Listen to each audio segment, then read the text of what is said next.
अस्सलाम वालेकुम। प्रोग्राम सहाफ़ी में मतियुल्लाह जान और मेरे साथ दो मारूफ सहाफ़ी और तजज़ियाकार जनाब अब्दुल कय्यूम सिद्दीकी और हसनात मलिक। आज के प्रोग्राम में कुछ बड़ी ही अहम बातें। शहबाज शरीफ और मरीम नवाज़ पाकिस्तान वापस पहुंचने के एक दिन बाद ही अब हंगामी बुनियादों पर दोबारा लंदन जा रहे हैं। ये ज़राए से ये ख़बरें हैं।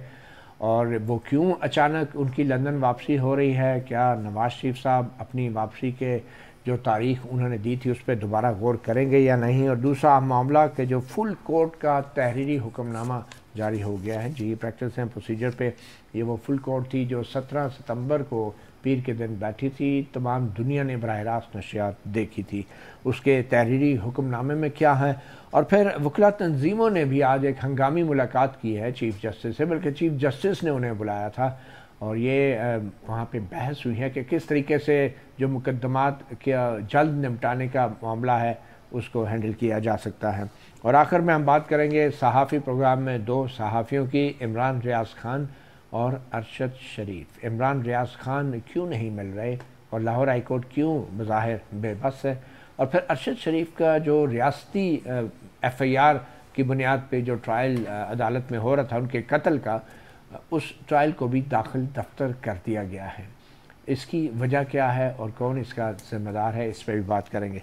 सबसे पहले कय्यूम सिद्दीकी साहब, ये आज एक और अभी भी खबर आई है कि नैब ने भी कोई पटारी खोल दी है नैब के केसेस की और एहतसाब अदालत को सुप्रीम कोर्ट के उस फैसले के मुताबिक जो साबिक चीफ जस्टिस बंदयाल साहब जाते जाते कर रहे थे और 7 दिन का टाइम दिया था। तो नैब की तरफ से बाकायदा अब ख़त के ज़रिए एहतसाब अदालत को कहा गया है कि ये केसेस खोले जाएंगे। कितना अहम है ये केसेस का दोबारा खुलना? क्या सियासी तौर पे मरीम नवाज़, शहबाज शरीफ या नवाज़ शरीफ जो हैं या उनकी पार्टी इससे मुतासर हो सकती है? शायद यही हंगामी वापसी की वजह भी है जो लंदन के लिए ख़बरें आ रही हैं।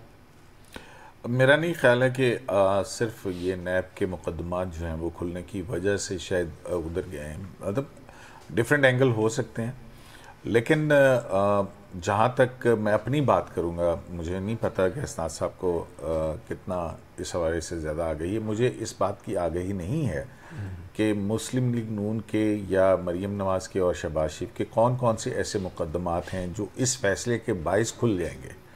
मेरा ख्याल है कि थोड़ा सा ग्रे एरिया, उसके ऊपर अगर रिसर्च कर लें तो वो ज़्यादा बेहतर होगा। कि जो हाई कोर्ट के तो जो फैसले हैं वो तो इस अमेंडमेंट से इनका कोई ताल्लुक नहीं था, जो ख़त्म नहीं है। जाहिर वो तो इस फैसले की जद में नहीं आते। ये तो उस कानून के नीचे अगर मुकदमात जो 50 करोड़ रुपए से कम थे और वो ट्रांसफ़र हुए थे तो वो आते हैं उस जद के अंदर।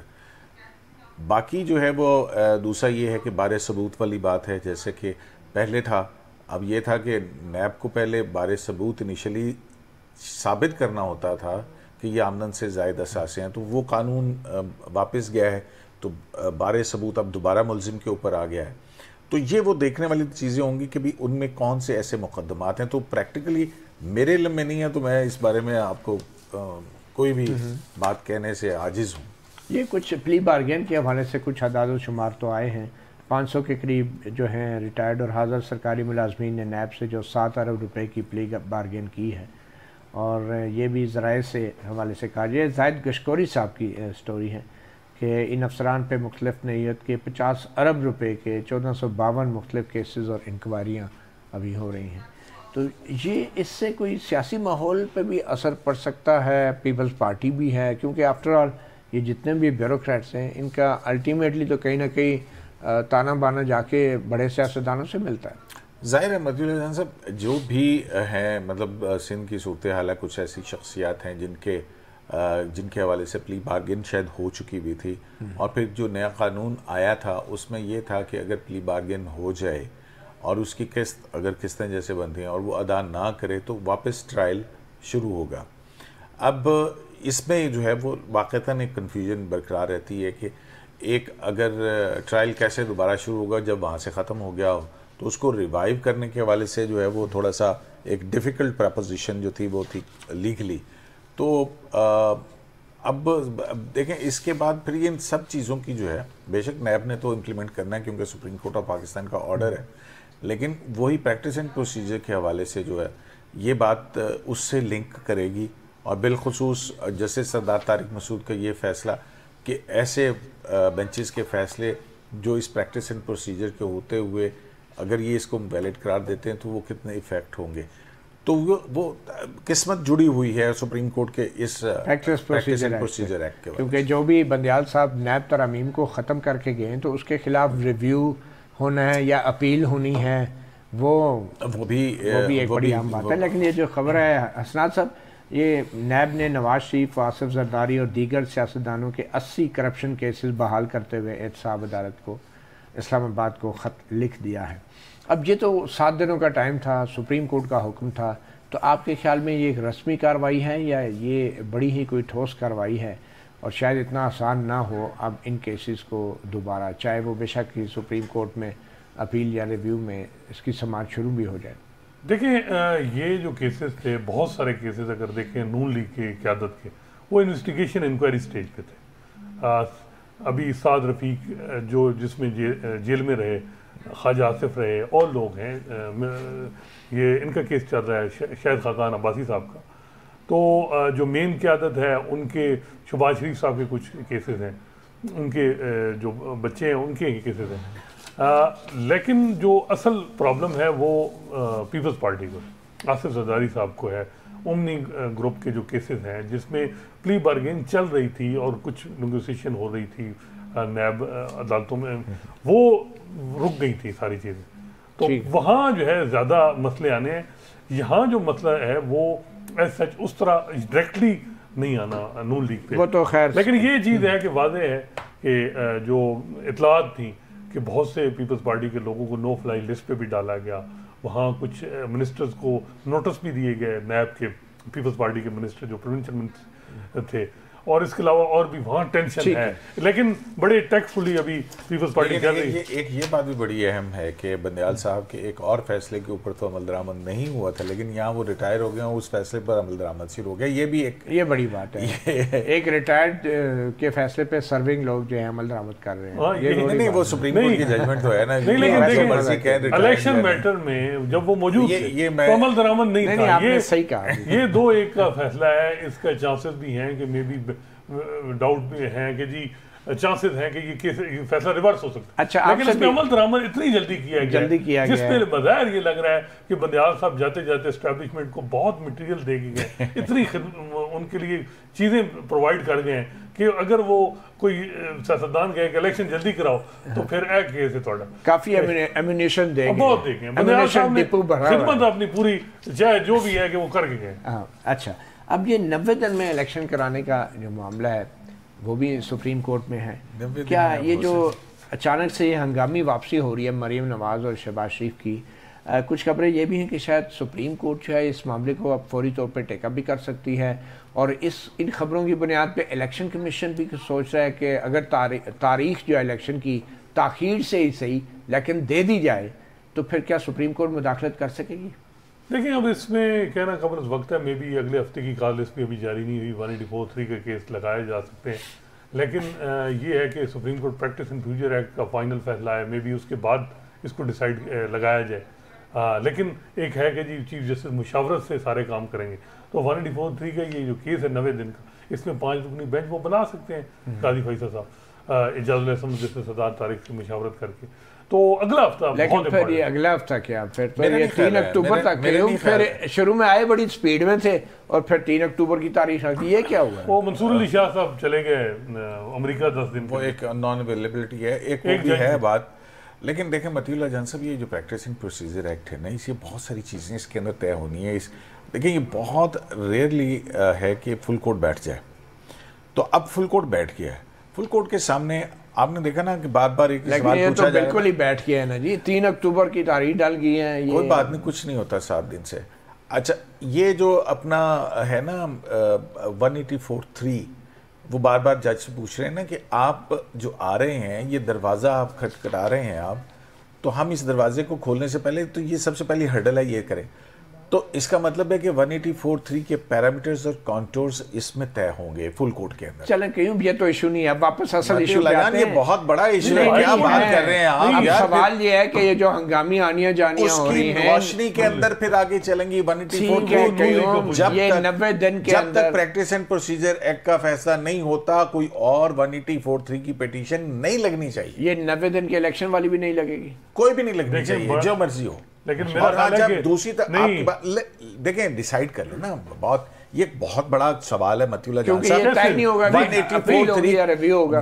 यस, ये भी होगा। 184(3) के नीचे हुकूमतें गिराई बनाई एग्जेक्टिव के मामलात में मुदाखलत की जाती रही है। आपके ऊपर, आपके पास एक इसके ऊपर एक अथॉरिटेटिव फुल कोर्ट का जजमेंट बहुत जरूरी है। ये इलेक्शन आज नहीं होगा, कल हो जाएगा, हो जाएगा। अच्छा लेकिन साहब ये बताएं, अगर 90 दिन वाली पटिशन टेकअप हो जाती है तो चीफ जस्टिस काजी फैज़ ईसा अगर इसे फुल कोर्ट में लगा भी देते हैं तो आपके ख्याल में ये क्या 90 दिन के इलेक्शन बादल मंडला रहे हैं? 90 दिन में इलेक्शन के बादल देखिए है मामला, क्योंकि ये जो काजी फैसल साहब का जो व्यू है वो तो सामने नहीं आया इस हवाले से। एक माइंड सेट तो सुप्रीम कोर्ट में है जो कहता है कि जी 90 दिन के अगर डिले कराना है तो हमसे मशवरा लें, सीएम में दायर करें इलेक्शन कमीशन, वही फैसला जिस पे अमल दरामद हाँ वो जो जैसे मुनीफ साहब का जी सोच है और जैसे एजाज साहब की। अब दूसरी तरफ जो जजेस हैं वो अब यही सस्पेंस है कि वो क्या करते हैं। क्या वो कहते हैं कि 90 दिन या डिलिमिटेशन का कानून जो है वो उसकी बुनियाद पे इसको डिले किया जा सकता है। लेकिन बार के दोनों जो धड़े हैं, पाकिस्तान बार काउंसिल और सुप्रीम कोर्ट बार, दोनों ये कह रहे हैं कि जी 90 दिन के अंदर इंतखाब कराया जाए। तो देखना होगा कि अच्छा आप क्विकली ये बताएं, आपने कहा कि एस्टैब्लिशमेंट को बहुत सा मवाद दे दिया है बंदियाल साहब ने जाते जाते, तो क्या एस्टैब्लिशमेंट ये मवाद नवाज शरीफ के खिलाफ भी इस्तेमाल कर सकती है? नवाज शरीफ साहब काबिल कबूल हैं एस्टैब्लिशमेंट? फिलहाल तो मेरे ख्याल है, क्योंकि ये नहीं हो सकता कि आप जो है वो सारों को एक ही तरीके से उन पे जो है वो उनके केसेस खोल दें, बड़ा मुश्किल है।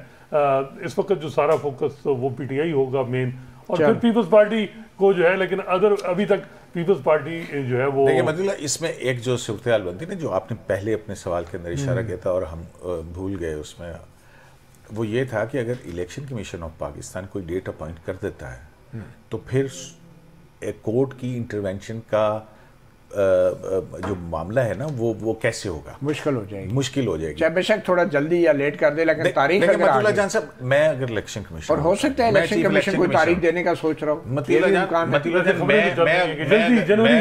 मैं अगर चीफ इलेक्शन कमिश्नर होता तो मैं 2 नोटिफिकेशन जारी कर देता, एक सेंसस के बाद डिलिमिटेशन का, और उसकी रोशनी के अंदर इलेक्शंस की डेट अपॉइंट कर देता। अब ये दोनों चीज़ें आपके सामने एक बड़े वाज़ेह तौर के ऊपर आ गई होती, जो दोनों को लीगली और कॉन्स्टिट्यूशनली इख्तियार है इलेक्शन कमीशन ऑफ पाकिस्तान का। और इलेक्शन आप और मैं हम कहते हैं कि सुप्रीम कोर्ट कोई डेट अपॉइंट नहीं कर सकती, आईनी तौर के ऊपर ये उसके पास नहीं है। ठीक है, लगता है कि कोई भी चीफ इलेक्शन कमिश्नर समेत चीफ जस्टिस काजी फैज़ ईसा के सामने 90 दिन का मामला ले जाना नहीं चाहता, और शायद तो 90 दिन में खुद अब 90 दिन में जितने जल्दी हो सके हो सकता है ये तारीख पीछे आई हो, और इसीलिए नवाज शरीफ साहब भी हंगामी बुनियादों पे 21 अक्टूबर की तारीख को मज़ीद थोड़ा सा पहले कर दें। बट एनीवे एक छोटी सी ब्रेक लेते हैं और ब्रेक के बाद बात करेंगे। 15 फुल कोर्ट जजों का तहरीरी हुक्मनामा भी आ गया है, और तहरीरी हुक्मनामे में है क्या वो स्टे ऑर्डर है बेंचों की तश्कील के हवाले से या नहीं है, जैसा कि करीम सिद्दीकी साहब ने हमारे गुज़श्ता प्रोग्राम में कहा था। एक छोटी सी ब्रेक के बाद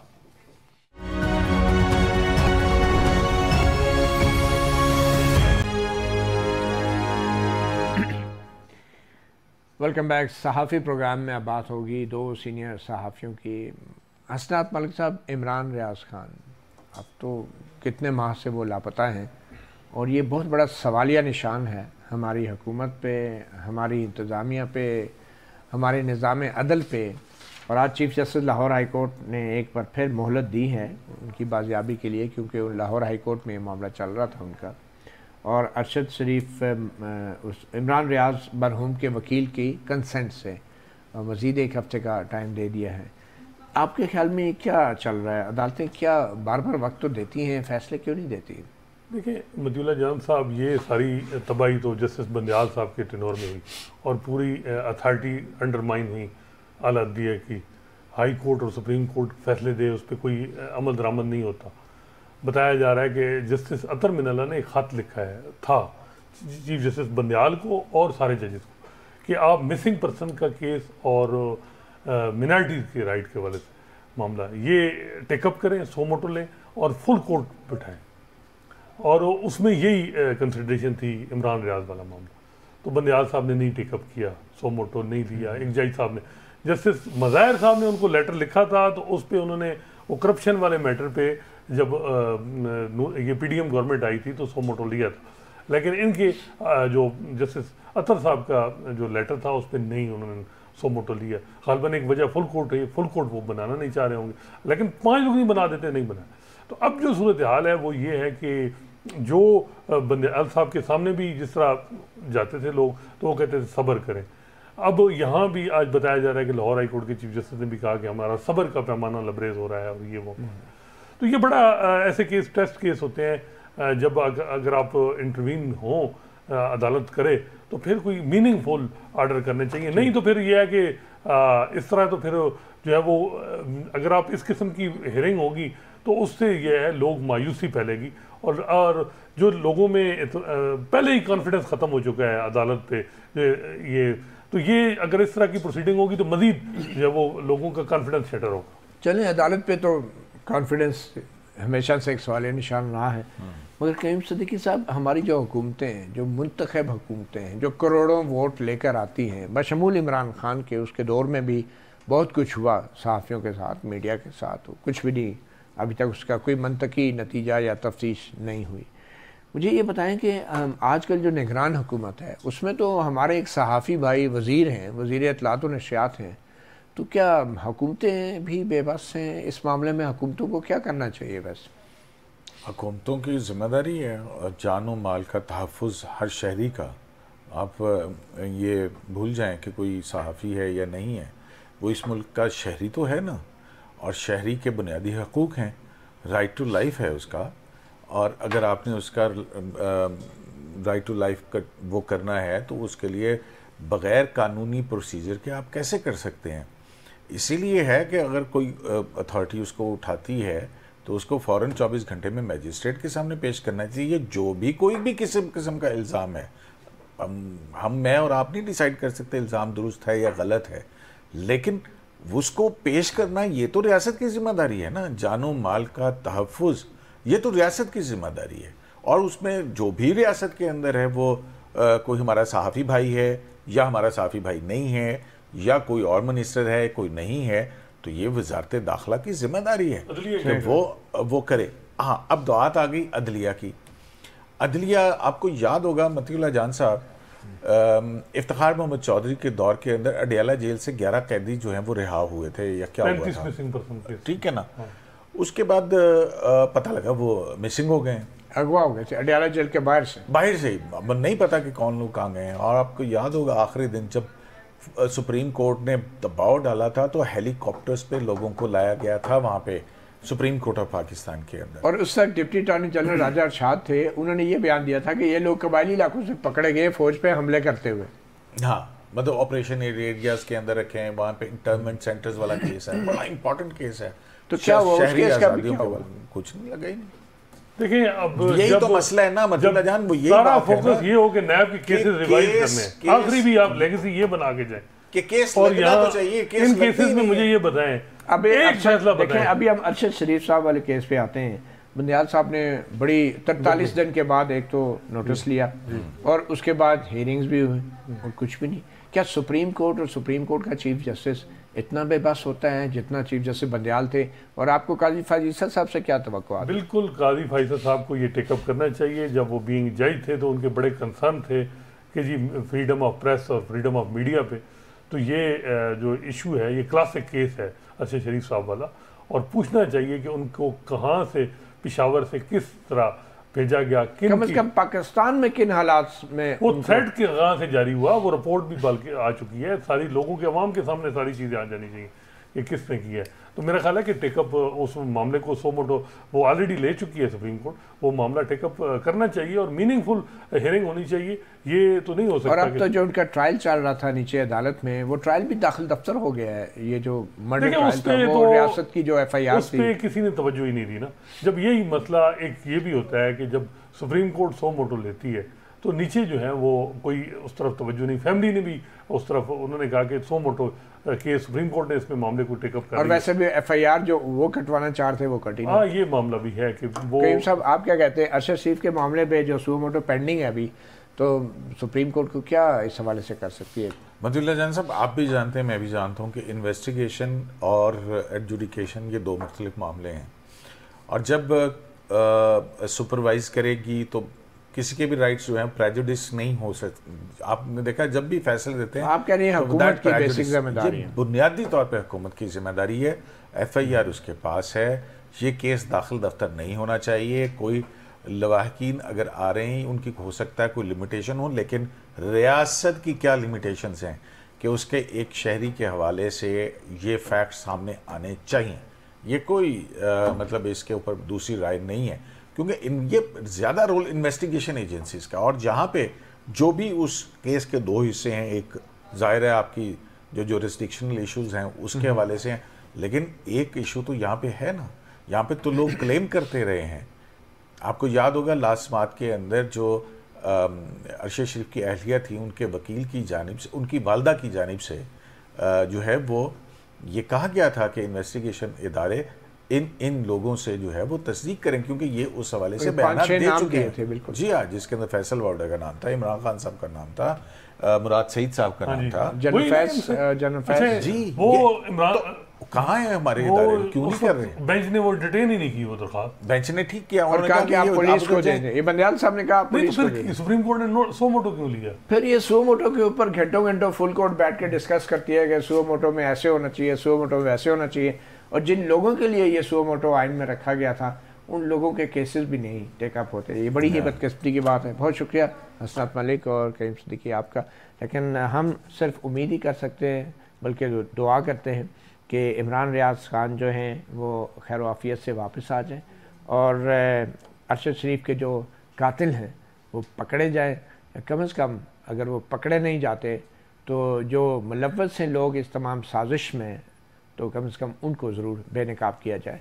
सहाफ़ी प्रोग्राम से इतना ही, इजाज़त दीजिए, अल्लाह हाफ़िज़। Welcome back. सहाफ़ी प्रोग्राम में बात होगी 15 जजों पर मुश्तमिल फुल कोर्ट के उस तहरीरी हुक्म की जो आज जारी हो चुका है। हसनात मलिक साहब, कल कयूम साहब से बात हो रही थी, वो कह रहे थे कि बेंचों की तश्कील की हद तक तो स्टे ऑर्डर विकेट हो गया है, लेकिन ये जो आज तहरीरी हुक्मनामा आया है इसमें तो स्टे ऑर्डर का कोई जिक्र ही नहीं है, और सिंपल क्या है कि चीफ जस्टिस हैज़ स्टेटेड। तो आप कैसे देखते हैं, क्या ये स्टे ऑर्डर बेंचों की तश्कील तक विकेट हुआ है, या 15 जजों ने सिर्फ ये कहा है कि चीफ जस्टिस का ये कहना है कि वो ये कर देंगे? देखिए, ये दरमियानी रास्ता निकाला गया है, और मेरा ख्याल है कि जो इतलात भी थी कि चीफ जस्टिस काजी फैसले के पास मेजॉरिटी थी स्टे विकेट करने की, फिर भी उन्होंने ग्रेस दिखाई और एक दरमियानी रास्ते में कि ये बात की कि जी ताकि मैं मुशावरत से जो है वो बेंचेस भी बनाऊँगा, और जो जजेस 8 जजेस जिन्होंने स्टे दिया हुआ वो अगर करते तो वो एक और जो टेंशन शुरू में ही शुरू हो जाती, पहले दिन से ही सुप्रीम कोर्ट के अंदर, उससे इजनाब करने का उन्होंने तरीका अपनाया। यही काम अगर बंदियाल साहब भी ऐसे इसी तरह कर देते दरमियानी रास्ते चीज़ों में, या जिस तरह election matter Lahore high court में जस्टिस मंसूर अली शाह ने कहा था कि 3 दिन उन्हें दिए जाएं और फिर इंटर कोर्ट अपील डिसाइड हो जाए, फिर सुप्रीम कोर्ट में आ जाए, तो आज पंजाब के इलेक्शन हो भी जाते। तो ये बताएं कि अगर बंदियाल साहब जब चीफ जस्टिस है, आप कह रहे हैं कि वो अगर ये कर देते तो फिर वो जस्टिस एजाजुल एहसन और जस्टिस काजी फायज ईसा, इन दोनों से मशवरा, या जस्टिस सरदार तारिक मसूद, जी जस्टिस काजी फायज ईसा और जस्टिस सरदार तारिक मसूद साहब से मशवरा करना पड़ता उन्हें, बिल्कुल। और फिर अगर अब काजी फायज ईसा साहब चीफ जस्टिस हैं तो अगर जस्टिस एजाजुल एहसन और जस्टिस सरदार तारिक मसूद साहब से मशवरा उन्हें करना पड़ रहा है, तो उसमें नज़र तो आ रहा है क्या फ़ैसला होता है? बंदियाल साहब को भी नज़र आ रहा था। नहीं, मेरा ख्याल है कि वो उन्होंने अटेम्प्ट ही नहीं की, शुरू में ही उन्होंने जिस दिन से उन्होंने रिस्क नहीं लिया, उन्होंने किसी मामले में ना वो बैरून मुल्क गए, ना छुट्टी ली, ना उम्रा किया। ये स्टे ऑर्डर बरकरार है या नहीं? देखें, स्टे तो इस सच, अब देखें अपील तो नहीं फाइल हो सकती, कानून में है कि जी आपने पुरानी जिस भी 184(3) की केसेस हैं उनमें अपील फाइल करें, लेकिन वो नहीं है, अपील नहीं हो सकती क्योंकि स्टे है उसमें। और मेन वजह ही जो मेरे ख्याल है वो यही थी कि अगर स्टे विकेट हो जाता तो जितने पुराने केसेस थे पनामा से लेके जितने, उन सारे फिर वो पिटीशन आ जाती और फिर जो है वो जजेस पे दबाव होता है या दूसरी साइड पे। तो काजी साहब ने बड़ा जो लीडरशिप को चाहिए वही तो किया है कि दरमियानी मतीउल्लाह जान साहब, आपके ख्याल में स्टे बरकरार है? स्टे तो वो ऑर्डर तो बरकरार है, फील्ड में है। कहाँ? उसमें कोई मॉडिफिकेशन नहीं हुई, कोई तब्दीली नहीं हुई, ऑर्डर फील्ड में है। ये क्या है? नहीं तो अभी अपील फाइल हो सकती है। ये क्या है? अभी फील ये क्या है? इस ऑर्डर के अंदर क्या लिखा गया? ये क्या है? इसमें लिखा है chief justice has stated. Matiullah जान साहब, ये क्या है? ये ऑर्डर है। ऑर्डर है, लेकिन इसके अंदर डायरेक्शन नहीं है। किसका ऑर्डर है? ये 15 जजों की कोर्ट का है, फुल कोर्ट का है। इसके अंदर ऑर्डर में डायरेक्शन नहीं है। फुल कोर्ट है ना? हाँ, फुल कोर्ट है ना? क्या फुल कोर्ट के ऊपर 7 या 8 जजों का ऑर्डर जो है वो अप्लाई करता है? फुल कोर्ट के ऊपर 8 जजों का ऑर्डर अप्लाई करने से क्या मुराद है? बता दें। आप ये कह रहे हैं स्टे ऑर्डर एग्जिस्ट नहीं कर रहा। क्या आया फुल कोर्ट बाइंडिंग है कि वो 8 जज साहिबान का जो है फैसला उसको करे? It's not about full court, it's about the court. ये कोर्ट का फैसला। आज क्या थी? उसको सेटिस्फाइड तो नहीं किया। ये फुल कोर्ट थी ना? ये फ्रेश हुआ है सारी हियरिंग आप कह रहे हैं। तो आप ये क्या लिखा है वहां पे? पढ़ लें। नहीं, लेकिन मेरा ख्याल है कि अगर फुल कोर्ट कॉन्स्टिट्यूट करने की दरखास्तें अलाउ कर दी गई। नहीं, ठीक है, देखें। और फिर ये है कि 13 अप्रैल का फैसला इंटैक्ट है।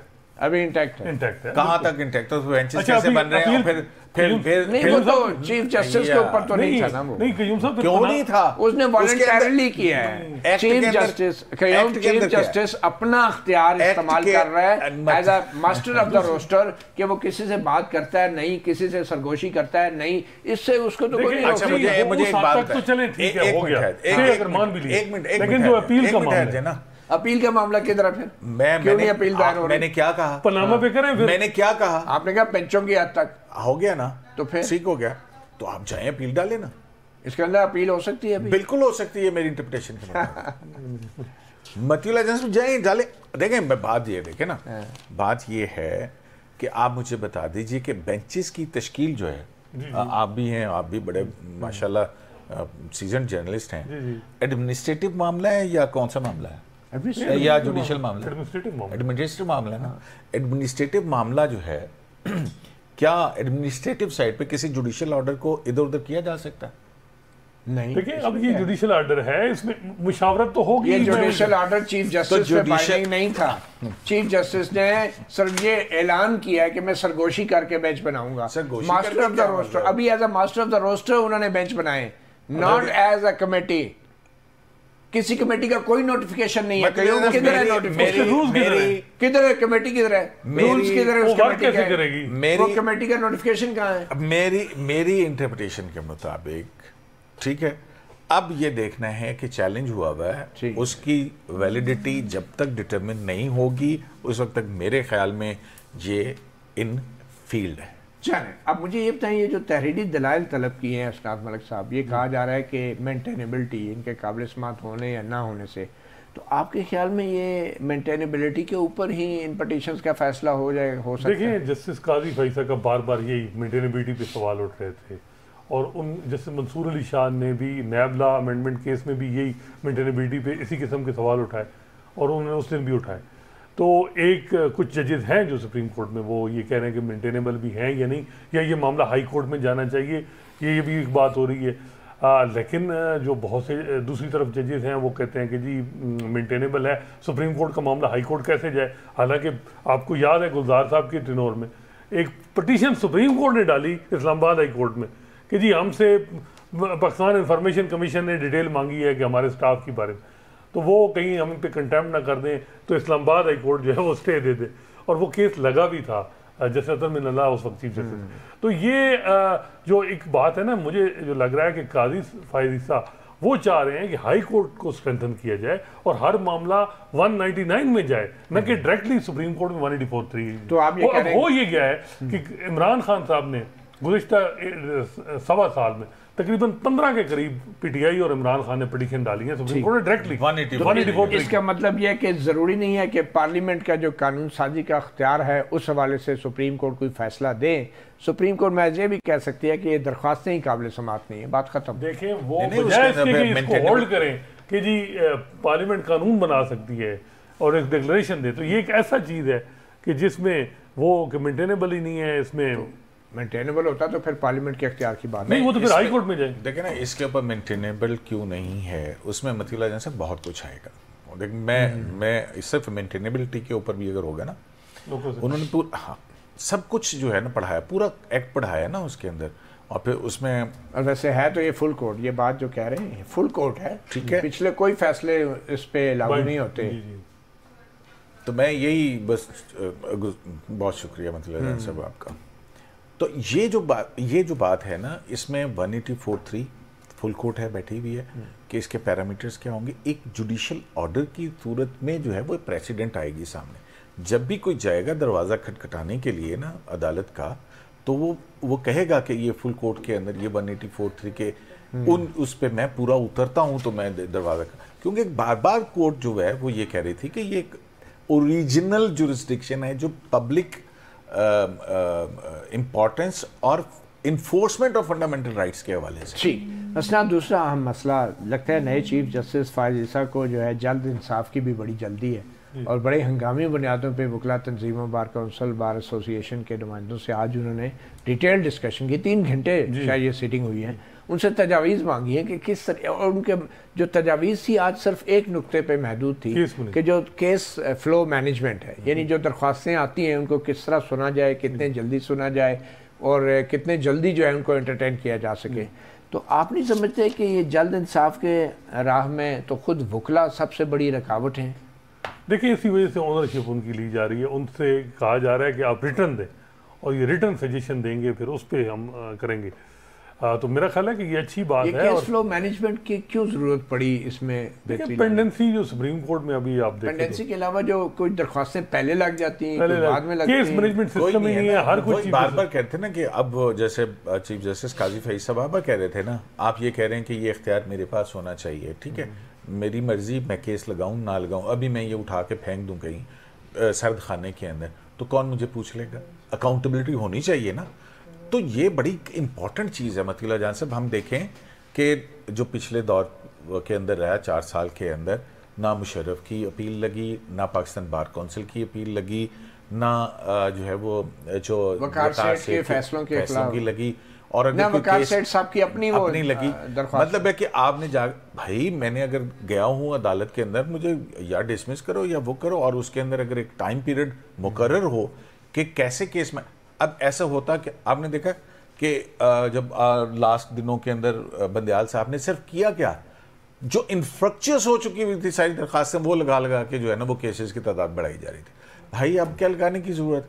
जब मेरे ऊपर जुल्म था, एक मुझ पर जरूरत थी, उस वक्त तो मेरी उसके लिए नहीं है। अब इसमें देख लीजिए आप कि जो टैक्स के मैटर्स हैं या रेवेन्यू से मुतालिक हैं, उसके अंदर कई स्टे हुए होंगे।